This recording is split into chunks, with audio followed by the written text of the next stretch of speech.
Bu günləri sınaq 2 nizamına edəcəyik. Sınaq 2 7-dən 15-ə qədər olan qədim tarix mövzularına aiddir. Birinci sualda qeyd olunur ki, Sasani və Göytük Birləşmiş Qüvvələri Axund dövlətinin hücumları nəticəsində.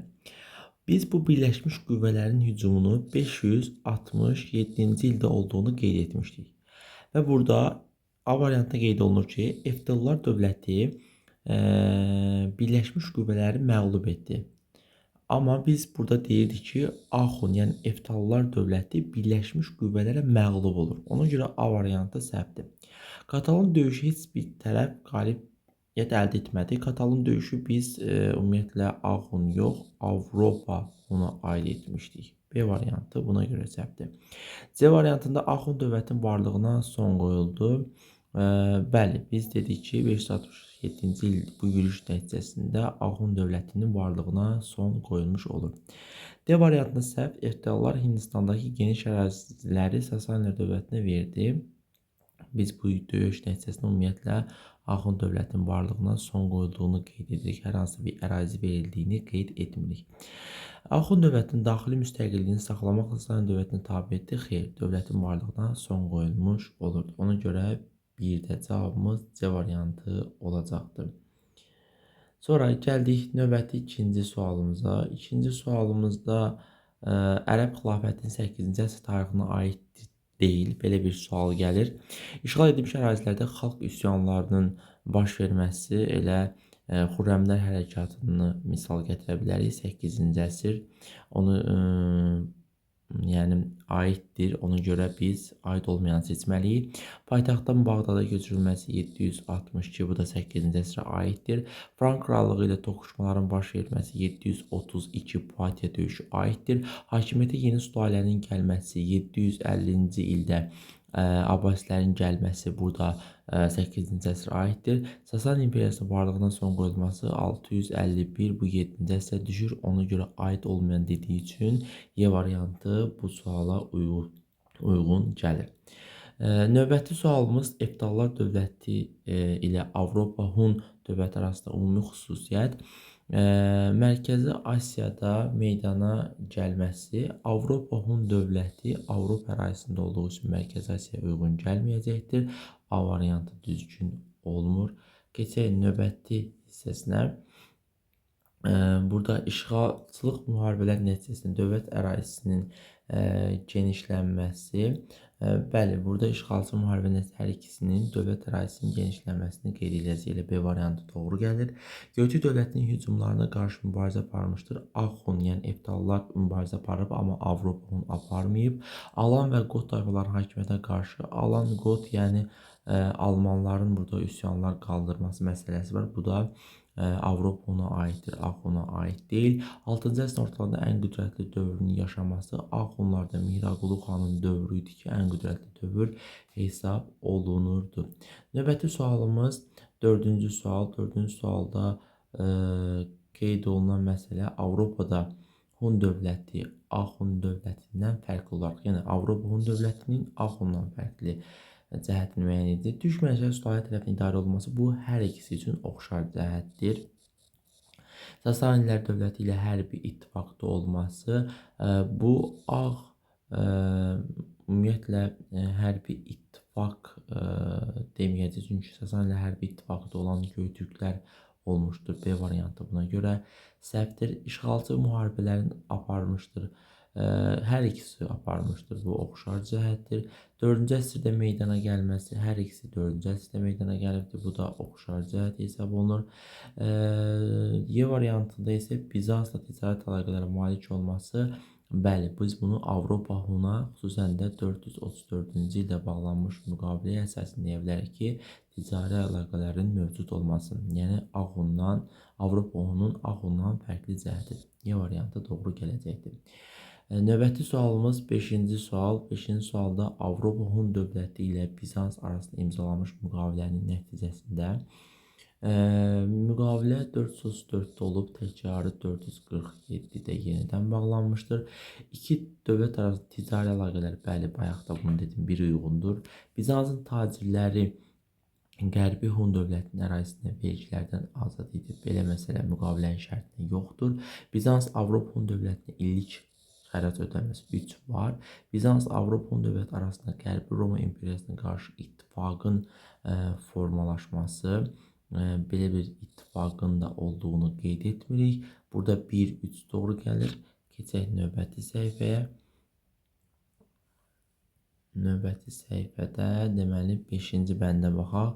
Orada isə Avropa Hun dövlətinin qərbdəki hakimiyyəti möhkəmlənmiş. Bəli, 434-cü ildə bağlanmış müqavilənin bəndində bu cümlə keçir. Ona görə cavabımız 1, 3, 5 olacaqdır. Gəldik növbəti sualımız 6-cı sual. 6-cı sualda qeyd olunur ki, uyğunluq əlaqəsi Kiyev knyazının Xəzər xaqanlığının üzərinə yürüş etməsi, Xəzər xaqanlığının süqut etməsi. Bax, bizdə uyğunluq verilməmişdir. Yəni, biz səhvləri götürəcəyik. A doğrudur. Sasanilərin Bizans və Göytürklərin ortaq düşmənlərinə çevirməsi, Sasanilərin Bizans və Göytürklərin ortaq düşməninə çevrilməsi, İstəmi Yaxın Bizans diplomatik münasibətlərin üstünlük verməsi. Bəli, bu məsələni deyəcək, çünki Bizansla diplomatik əlaqələr mövcud olmuşdur. Sasanilərə qarşı mübarizədə İstəmi Yaxın Sasanilərdən vergi tələb etməsi, Göytürklərin Sasanilər arasında müharibələrin başlaması. Bəli, biz demişdik ki, vergi tələb edirdi deyə müharibə başlamışdı və Soqdiana vilayəti ələ keçirilmişdi. Yəni, C variantı da doğru olacaqdır. İltəris xanın hakimiyyətə gəlməsi, Ordu şəhərinin paytaxt olması, biz Ordu şəhərinin paytaxt olmasını dövlətin yaranmasından demişdik. Ona görə D variantı burada səhv olacaqdır. Sonra Çin imperatorunun Uyğurlardan kömək istəməsi, Bölgü xaqanın Çin imperatorunun hakimiyyətini bərpa etməsi. Bu cümlə Moyonçurun dövrünə aiddir. Ona görə E variantı səhv olacaqdır. Və cavabımız uyğun olmayan istəyir deyə D və E variantı, yəni C bəndi gələcəkdir. Növbəti sualımız Xəzər xaqanlığının Göytürk xaqanlığından fərqli olaraq aşırı nəsl tərəfindən idarə olunması. Bu oxşar cəhətdir, oxşarlıqdır. Dövlətin xaqan titulu hökmdar başçılıq etməsi, bu da oxşar cəhətdir. 4-cü əsrdə meydana gəlməsi heç birinə aiddir. Türk mənşəli dövlət olması, bu da oxşar cəhətdir. Digər məsələ Y bəndinə baxaq. Dövlətin ikinci nüfuzlu şəxsi Xaqan bəy idi. Bəli, Xəzərlərdə ikinci şəxs Xaqan bəyi, Göytürklərdə ikinci şəxs isə Yabqu adlanırdı. Ona görə cavabımız elə Y bəndi gələcəkdir. 9-cu sual 2-ci Göytürk və Uyğur dövlətləri arasında ortaq cəhət istəyir. Axun imperiyasının ərazisinin bölüşdürülməsində iştirak etməsi, Axunu bölüşdürən birinci Göytürkdən Sasani idi. A getdi 567-də. Dövlətin tabi olan türk tayfaları təzyiqləri nəticəsində süquta uğramaları. Bu bəndi götürə bilirik.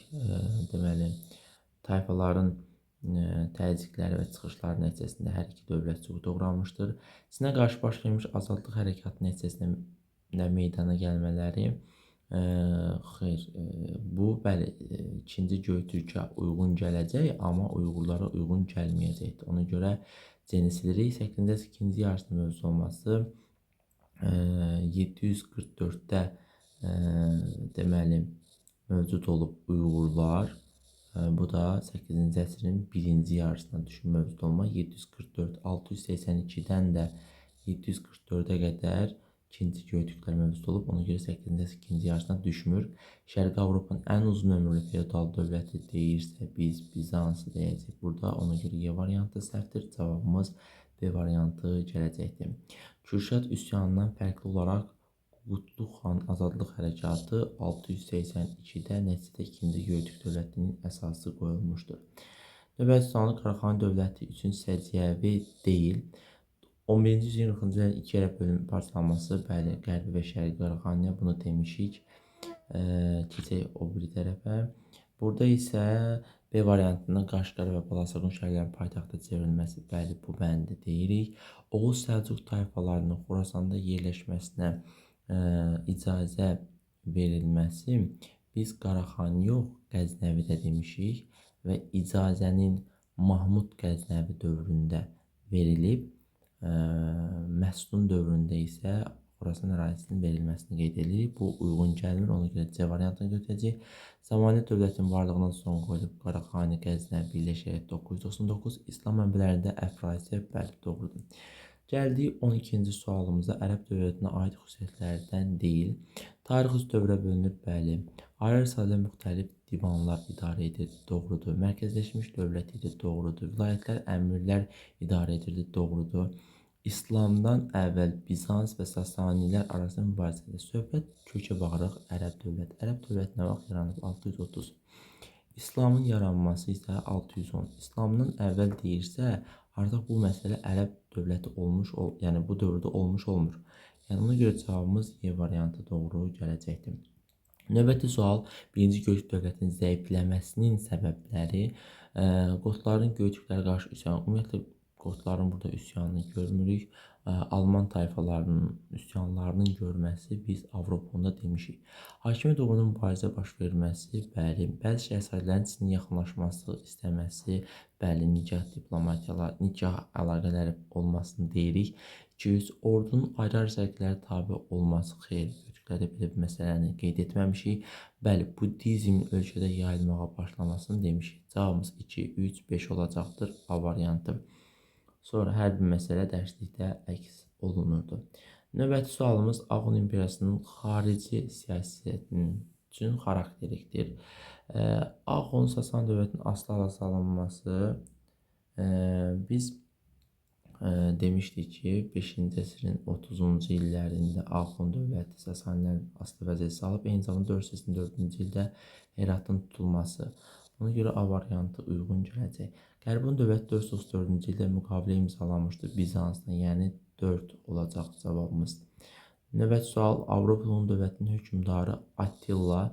Attila bir müddət dövləti qardaşı ilə birlikdə idi. Bəli, 434-dən 445-ə qədər qardaşından idarə edib. Bir doğrudur. Hun dövlətinin imperiyaya çevrilməsi, bəli, Attilanın dövrü üçün xarakterikdir. 1, 2 doğru gəlir orada. Sonra Qərbi Hunların ilk başçısı hesab olunur. Qərbi Hunların ilk başçısı Balamirdir. Ona görə 3 səhvdir. Qotları Hun imperiyasına tabe etmişdi. Bu da Balamirə aiddir. Cavabımız elə 1, 2 olacaqdır.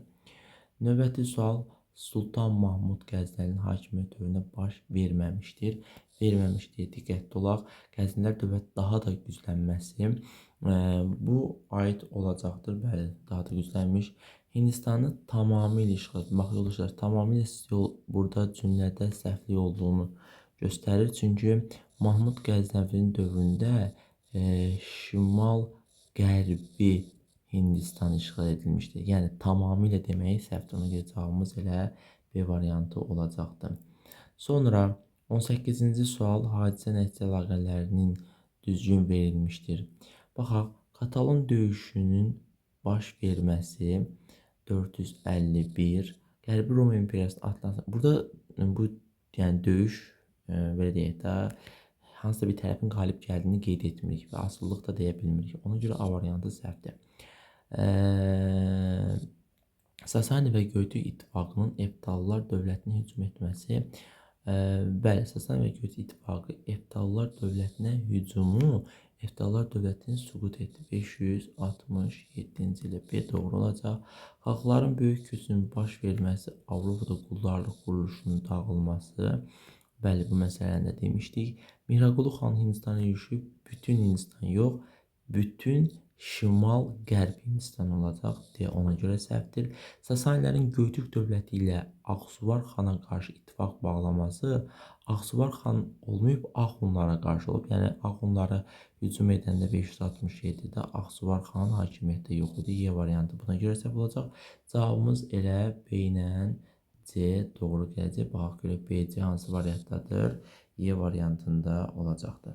19-cu sual, Abbasi sülaləsinin hakimiyyət dövrü üçün səciyyəvidir. Abbasi sülaləsinin hakimiyyət dövrü 750-dən 1258-ə qədər olan dövrə aid edir.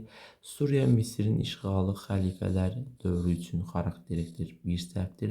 Tabe edilmiş ərazilərdə xalq üsyanlarının baş verməsi, bəli, 8-ci əsrdə elə Xürrəmlər hərəkətini deyə bilər, 2 doğrudur. Orduda türklər mövqeyinin güclənməsi, bəli, 9-cu əsrdən etibarən doğrudur. Bir sıra ölkələrin xilafət tərkibinə ayrılması, bəli, 9-cu əsrdə deyirik, 4-də doğrudur. Dövlət ərazisinin Bizans sərhədlərinə qədər genişlənməsi, bu da xəlifələr dövrünə aiddir. 5 də uyğun gəlmir. Cavab olacaq 2, 3, 4, yəni B variantı. Növbəti sualımız daha əvvəl baş vermişdi. İstəmi Yaqubu Xəzərləri tabe etməsi. İstəmi Yaqubu'nun Xəzərləri tabe etməsi məsələsini biz götürəcəyik. Deməli, 6-cı əsrə.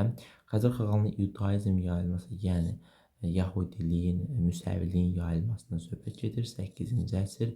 Qərbi Hun dövlətinin dağılması, Qərbi Hun dövləti 4-cü əsrin 70-ci illərində dağılmış olur. 70-ci illər.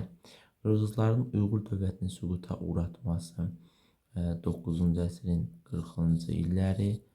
Xəzər xaqanlığının meydana gəlməsi 7-ci əsr.